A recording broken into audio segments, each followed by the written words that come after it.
ಯುದ್ಧ ಬಹಳ ದೊಡ್ಡ ಮಟ್ಟಿಗಾಗೈತಿ. ಜಗತ್ತನ್ನೇ ಮುಳುಗಿಸ್ತಾರೇನು ಈ ಮೂರು ದೇಶದವರು ಅನ್ನೋ ಮಾತು ಚಾಲು ಆಗ್ಯಾವ. ಇಂಥ ಸ್ಥಿತಿ ಒಳಗ ಪ್ರಕೃತಿ ಒಂದು ದೊಡ್ಡ ಮೆಸೇಜ್ ಕೊಟ್ಟೈತಿ.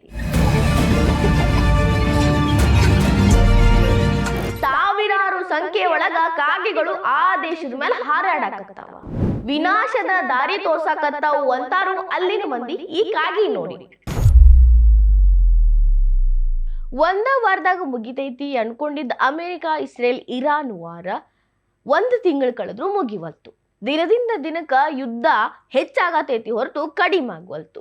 ನಿಲ್ಲುತ್ತ ಅನ್ನೋಷ್ಟೊತ್ತಿಗೆ ಮತ್ತ ಅಲ್ಲಿ ಇಲ್ಲಿ ಬಾಂಬ್ ಮಿಸೈಲ್ ದಾಳಿ ಶುರು ಆಗ್ತಾವ.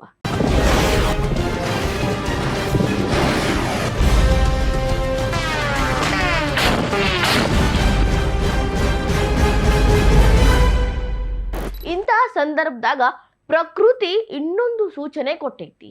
ಆ ಸೂಚನೆ ನೋಡಿ ಇಡೀ ಜಗತ್ತ ಬೆರಗಾಗೈತಿ. ಅದಷ್ಟ ಅಲ್ರಿ, ಇನ್ನಷ್ಟು ವಿನಾಶ ಕಾದೈತಿ ಅಂತ ಮಂದಿ ಎಲ್ಲ ಗಾಬರಿ ಆಗಕತ್ತಾರ. ಈ ಯುದ್ಧ ಏನೈತಲ್ಲ ಬರೀ ಇರಾನ್, ಅಮೆರಿಕ, ಇಸ್ರೇಲ್ಗೆ ಇಷ್ಟ ಸೀಮಿತ ಆಗಿಲ್ಲ. ಭಾರತ ಸೇರಿ ಸಾಕಷ್ಟು ದೇಶಗಳಿಗೆ ಸಂಕಷ್ಟ ತಂದೈತಿ. ಎಲ್ಲರ ಮೇಲೂ ಈ ಯುದ್ಧ ಪರಿಣಾಮ ಬೀರೈತಿ. ಅದಷ್ಟ ಅಲ್ಲ, ಪ್ರಕೃತಿ ಮೇಲೂ ಈ ಯುದ್ಧ ಪರಿಣಾಮ ಬೀರೈತಿ ಅನ್ನೋ ಮಾತು ಕೇಳಿ ಬರಾಕತ್ತಾವ.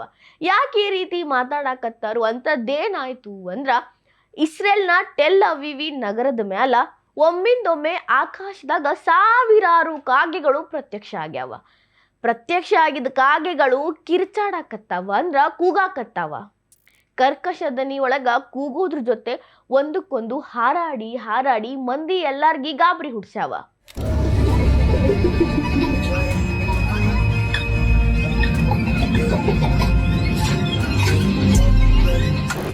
ಹಿಂಡಾಗಿ ಕಾಗೆಗಳು ಬರಾಕತ್ತಿದ್ನ ನೋಡಿ ಇಸ್ರೇಲ್ನ ಮಂದಿ ಬಹಳಷ್ಟು ಗಾಬರಿ ಆಗ್ಯಾರ.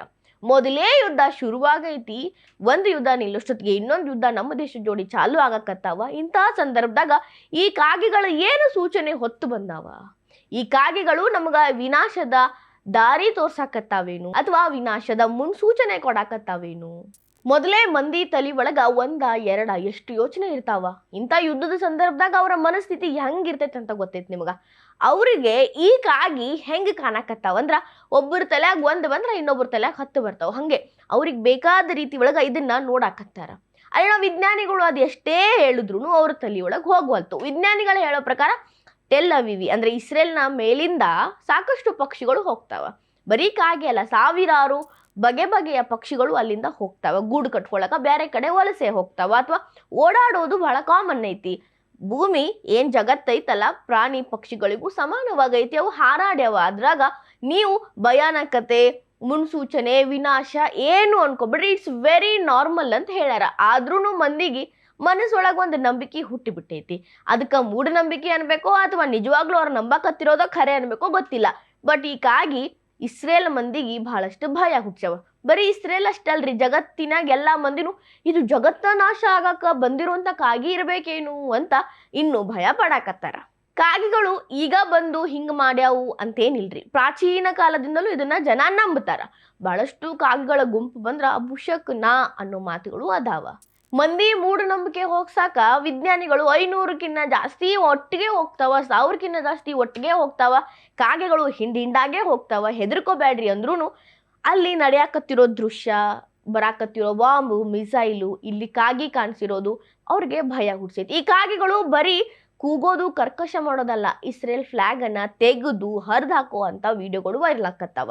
ಸೊ ಅಲ್ಲಿ ಮಂದಿಗೆ ಯಾವ ರೀತಿ ಭಯ ಹುಟ್ಟಿರ್ಬೇಕು ನೀವು ಅಂದಾಜು ಮಾಡ್ಕೊರಿ. ಹಿಂಗ ಸಾವಿರಾರು ಕಾಗಿಗಳು ಟೆಲ್ ಅವೀವಿ ನಗರದ ಮೇಲೆ ಬರ್ತಿದ್ದಂಗನ ಅಲ್ಲಿನ ಮಂದಿ ಅಪಶಕುನ ಅನ್ಕೋತಿದ್ದಂಗನ ನಿನ್ನೆ ಇರಾನ್ ಇಸ್ರೇಲ್ನ ಟೆಲ್ ಅವೀವಿ ಮೇಲೆ ಭೀಕರ ದಾಳಿ ಮಾಡೈತಿ. ಒಳ್ಳೆ ಸ್ಮಶಾನ ನೋಡ್ದಂಗ ಆಕತೈತಿ. ಆ ರೇಂಜ್ಗೆ ಧ್ವಂಸ ಮಾಡಿಟ್ಟು ಬಿಟ್ಟೈತಿ. ಇದನ್ನೆಲ್ಲ ನೋಡಿದ್ಮೇಲೆ ಕಾಗಿ ಬಂದು ಹೇಳಿದ ಅಪಶಕುನದ ಕತಿ ಖರೆ ಆಗಾಕತ್ತೈತೇನು ಅನುಮಾನ ಹೆಚ್ಚಾಗಕತ್ತಾವ.